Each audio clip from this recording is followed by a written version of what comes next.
Welcome along, fellow Dark Magician enthusiasts, to another video. Today's video is gonna be a deck profile of the Gaia and DM deck that I ran in Go Rush, in the Go Hard Rush Festival. So I didn't exactly get like a top 1,000 or top 500 position. I think, because the rankings are still aggregating. Yeah, as you can see, like I can, whoop. So I can tap this as much as I want, and it's not letting me do anything. I believe I got, like, I think it was the top 5,000, or I believe it was a top 5,000 rank, which it's not bad. It's not bad, but I will say this deck didn't quite perform well in some aspects. In other aspects, though, like, it performed so well. Um, So yeah, there was that. So without further ado, let's get into the profile, and like I'll just explain like what the problems I was experiencing. So as we go through, so you'll notice already I have about 3, 6, 7, 8, 9. I got 10 higher level monsters that require a tribute, at least one tribute. That's very bricky. Like there were many games where like I just bricked with, I think it was like multiple Gaias or multiple DMGs or even multiple Curse of Dragons, and I couldn't do anything with them. Sometimes that will happen when you run a lot of bricks. So this deck can be very, very bricky, and I was losing a fair amount of games to like the bricks and even accidental misplays, which sucks. And then there were times where, like, you know, opponents were sniping my back row quite well, and I couldn't really do anything about it, or like my opponent was just overpowering me so much because they were just running decks that are able to just pump out cards like nothing. So yeah, so the amount of bricks was nuts. And you'll notice I don't have Dark Magic Attack. Oh no, sorry. Thousand Knives in deck. That is because we're running the Limit 1 Gaia Fusion.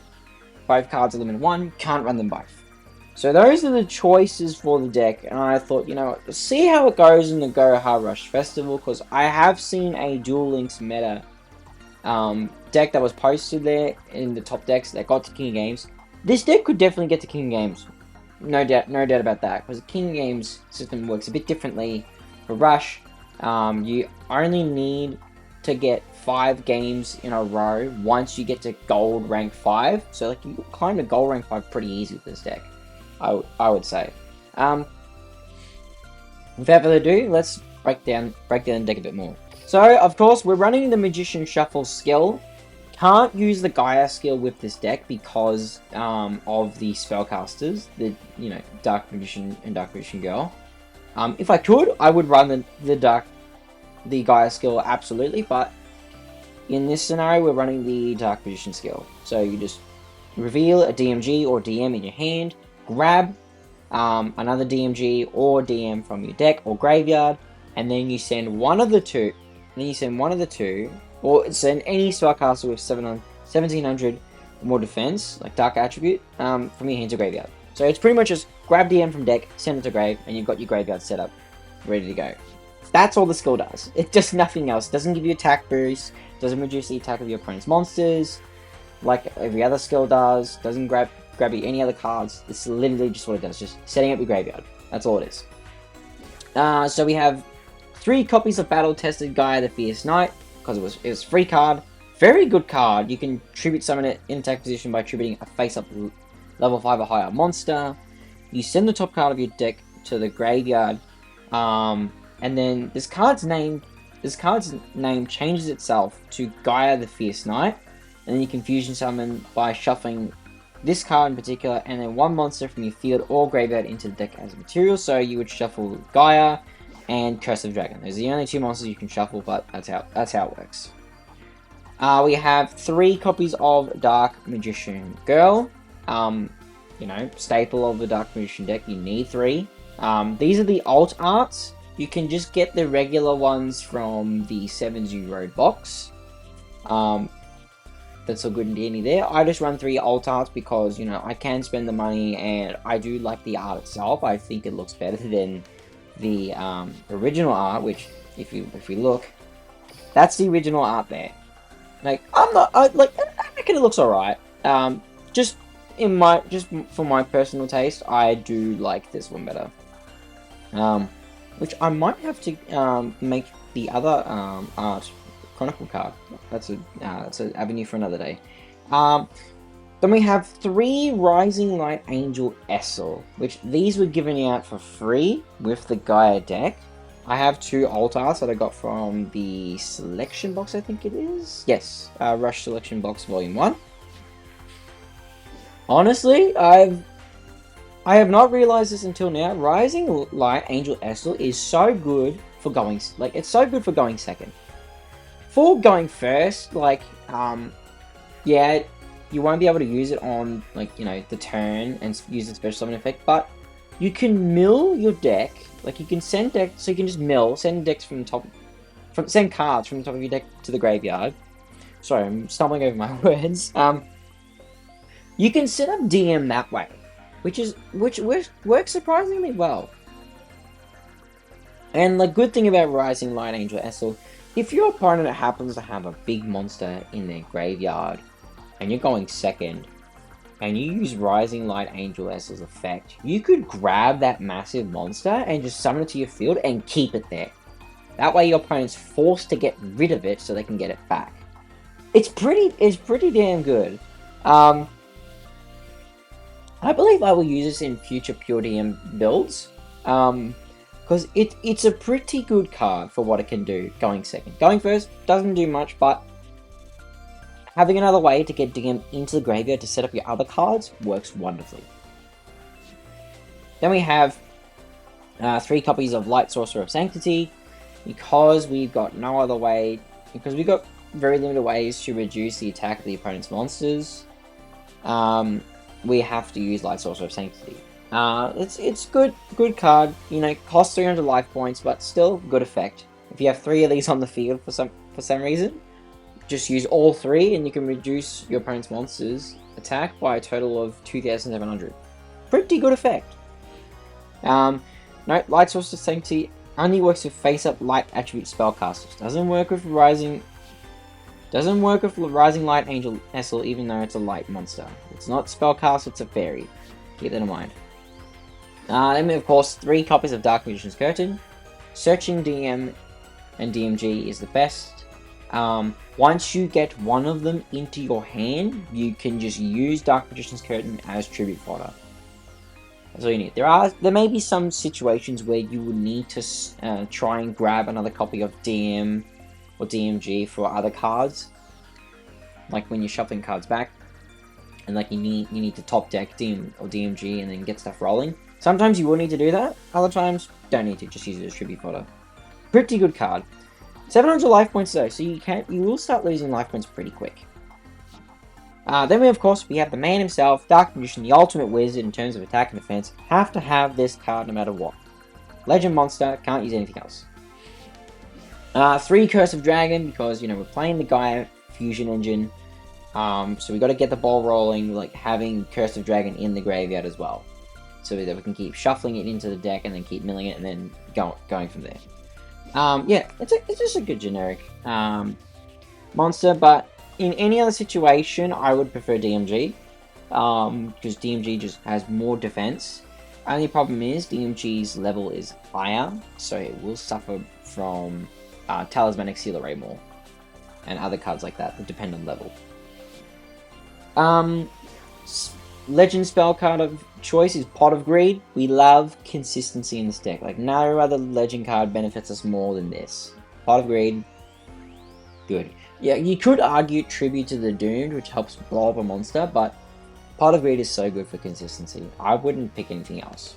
I love my consistency. I love getting my deck in operation. And, like, you know, sometimes you need it.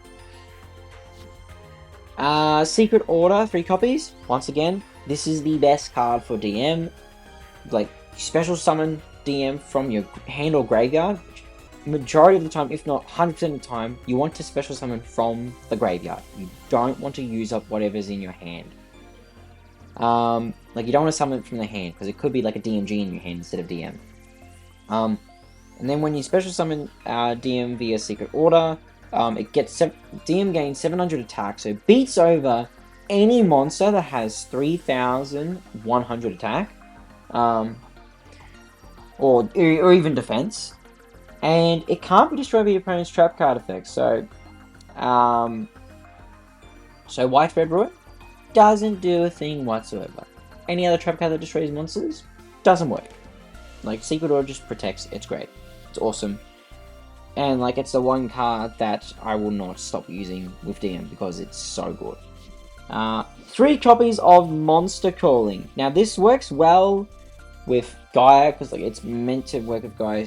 So you send a monster from your hand to graveyard, draw a card, then you can special summon a non-effect monster with 2,000 attack and or 2,100 defense from your graveyard face up to your field. So this will summon out Curse of Dragon, Dark Magician, or if you have the Gaia monster, which if we just search quickly, the normal monster, Gaia, the Fierce Knight, that will summon out as well. Or if you have the non-effect fusion monster, like I do on my extra deck, you can summon that out as well. So you can get out a 2,000 attack monster, 2,300 attack monster, 2,500 attack monster, or if you fusion summoned it, a 2,600 attack monster. Outside of the Gaia deck, this is actually going to be a very good card for DM. Like, I underestimated it. I thought, oh, it's not going to be that great. We've already got Secret Order. Secret Order does, like, you know, what we want. Monster Calling is really good. It's like, say you've got no copies of Secret Order, you've got, like, Dark Magic Attack in your hand, but you've got no way to summon DM unless you start putting down monsters, get DM into your hand, and then Tribute Summon. Why not just activate Monster Calling, send a monster from your hand to grave to draw a card, and then special summon DM for free from the graveyard? It's that good. Like, I severely underestimated this, because, you know, Secret Order gives you the attack boost. But Monster Calling is just good on its own for, like, if you've got no other ways to get DM onto the field, you need to activate cards like Dark Magic Attack or anything else like that, use Monster Calling. It's really good. Plus, it can get rid of any monsters from your hand. So, like, say, like, you've got DM and 2 DMGs on the field and you can't put anything else down, just use Monster Calling to refresh your hand. Get something else, like maybe a spell or a trap. I would say I'm going to be running 3 copies of this in future for my DM deck, because, hey, the more power to us, the better. Because we don't have anything else that can really help us in tight situations against other decks and what power they can put out. Then we have 2 copies of Talismanic Seal Array. This is just really good for reducing attack. This is the only other option we have, unfortunately, because Konami, for some reason, likes to give every other deck attack boosting or attack reducing capabilities, but DM skill doesn't do that. It's very annoying, like, so we just have to rely on our cards to do the work.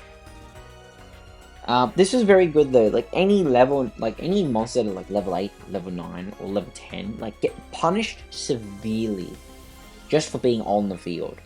Talismanic Seal Array punishes them really hard, plus keeps us in the game by putting other cards into the deck and keeping us going throughout the game. Good card. And of course, 3 copies of Dark Magic Attack. Best spell removal in the game. I will not reiterate, it is the best, only card that does this currently. And, like, it's just so satisfying watching all your opponent's back row just get obliterated right in front of your eyes. It's so good. Yeah, always run 3. Legend spell of choice, negate attack. I have tried Trap Ult before, but DM just does not have enough gas to, like, you know, set up plays and then set trap cards down for interruptions and then, like, interrupt the opponent that way. Like, other decks just beat into DM so easy. There's so much spell trap removal, and generally DM, like, needs to get going and needs to put constant pressure on the opponent and protect life points as much as possible. Yeah, there's a bunch of Gaia going around, but a lot of the time I've noticed that, like, yeah, a lot of the time I noticed that Trap Ult just wasn't doing the job I was after, but Negate Attack was. Like, I was winning more games with Negate Attack than I was Trap Ult. So, Negate attack currently, I feel is the best trap for DM, but you could try Trap Hole. You might be getting better results than I am. It could just be luck of the draw sometimes, you know. But that's my Legend Spell choice, Negate attack. Buffet Slime, good card. Only problem is, doesn't work when your opponent's monsters are level 9 or higher. So any big fusions, any maximum monsters, you're just done. Now, it's very scary. Very, very scary. Oh, and even Ancient Gear Golem. That thing attacks, Buffet Slime just doesn't work. Because when Ancient Gear Golem attacks, your opponent is not allowed to activate trap cards. Yeah, this is just good for protecting our life points and keeping ourselves in the game more. That's all it is. Because DM's whole goal is to punch as hard as possible. And if we can't punch as hard as possible, then we just try to, work down our opponent's resources and try and just protect our life points as much as possible until we can deal the final blow. Good card. And card restoration as the last trap. 4 life points. Also drawing cards. Really good. You know, I love when my hand is like empty or only has like 1 card. Opponent attacks and I'll just go card restoration. Draw until I have 5. And then the next turn, when I draw another card, I'll have 6 cards in hand in total. Compared to having 5. Sometimes the extra card that you draw is like exactly what you need to keep going. Card restoration, very good. Very good stuff. Now for the fusions of choice, it's all Gaia fusions. Gaia, Conqueror of Champions. So it only works during the turn that you special summon the card, so you shuffle monster from graveyard into deck, and you can either attack directly with Gaia, Conqueror of Champions, or you destroy a spell trap card on your opponent's field. So just extra spell trap removal, plus direct attack. Crazy good stuff. Then you have Swift Gaia, the Dragon Champion, have it 3. So you can send the top card of your deck to the graveyard, and the turn you use the effect, it inflicts piercing battle damage. You can't use it turn 1. Just keep in mind, you cannot use this effect turn 1. And also, if you have 0 cards in your hand when you activate this effect, you can draw a card. So it's really good for, just getting onto your field, milling the top card of your deck, drawing a card, and then you could use that card you just drew for further plays if possible, or keep it in your hand for next turn. It's very good stuff. And then lastly, you have the non-effect fusion. I've actually suffered this a few times. So sometimes turn 1 when you don't want your Swift Gaia to be destroyed. So when you don't want a monster like this to be blown up and you don't want to waste it, you can just pump out this and then set it there. And then for next turn, when you do another fusion, you can go for either this card or you can go for that one. Plus, the fact that it works with monster calling, this is really cool. It's so, it's really good. It's really good. It's a non-effect fusion. It doesn't do much. It's just an extra. It's 100 attack more than DM, but it's still good. And that is the deck. That is the deck in its entirety. That was an accident, sorry. Now, would I recommend running this? No. Main reason being is that I heavily suspect that Gaia is going to be hit. The reason being, if we go to the Duel Studio and we go to the popularity ranking, let's guess what it's at the top. We have Talismanic Seal Ray, Fusion, Buffet Slime, Negate Attack. Oh, look at that! Polymerization! And there's one skill that surges it. But also Swift Gaia, the Dragon Champion. And also Curse of Dragon. And there's also Battle Tested Gaia. And also Gaia, Conqueror of Champions. And you know what other deck has shot up in power because of this? Metarion. Gaia Metarion builds are going around like crazy, so they can just pump out cyborgs, Ashura Star, and pump out the Gaia fusions and just completely overwhelm your field. It's absolutely nuts. I have a funny feeling, Gaia is just gonna get smacked into oblivion, so Battle Tested Gaia 11-3 is my guess. I'm hoping Metarion gets hit too, because it's completely ridiculous. It's just how good their cards are. Once they get going, they can just destroy you in one go. It's nuts how powerful they are. Popular skills as well. Look, Chivalrous Clarity. no, the Chivalrous Celerity. Okay, it's kind of a weird name, but yeah, look, it just works because reason being. Can be activated. All the monsters with 1600 or more attack in your constructed deck are monsters with 2300 attack and 2100 defense, and or level 5 or lower dragon type normal monsters. But the effect is, you send a normal monster from your deck to your graveyard and make a face-up level 5 or higher monster on your field gain 600 attack until the end of this turn. So, Material Shurstar, it's not 2800 attack anymore, it's 3400 attack! Which is ridiculous! But then once per duel, you can add any normal monster and or polymerization from your deck and or graveyard to your hand. So if you need to summon out a material monster, grab Imaginary Actor or grab the other piece for free, as well as polymerization, and boom, you have another fusion monster on the field. Nuts. It costs all those cards being used with the deck. Clearly, Dragistar Novia is still going nuts. Because their cards are not limited. That's all I think their cards are. I keep forgetting. Oh! Like Multi-Strike Dragon Dragus is limited 3, but that's not the real star of the deck. Hazy Strike Dragon Miragia Star F is the real star of the deck. This card is nuts. You get Miragius, and you use Miragius' effect, and then you use Hazy Strike Dragon's effect. And on your opponent, and like your opponent's just toast. It's a very good deck. Cyber Dragon's not that great, but you look like you can see. Look, Chivalrous Celerity, Dragistar, Cyber Dragon. Like, if we scroll down, you will notice Metarion script is rank 15. The reason it's rank 15 is because every Metarion deck is using the Gaia skill now to boost their power. So I have a feeling Metarion and Gaia are going to get hit, which is why I do not recommend using the deck that I piloted, because it's about to go away. You can experiment with it if you want, but be warned that this deck will brick, like very high chance of bricking, and if you brick hard and your opponent's got comboed, it's game over.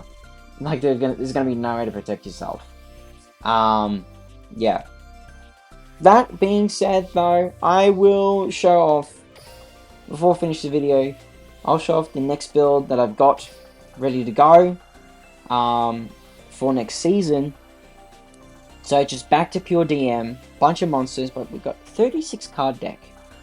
I'm still working on the traps of choice, but 3 Secret Order, 3 Monster Crawling, 1000 Knives, we're gaming.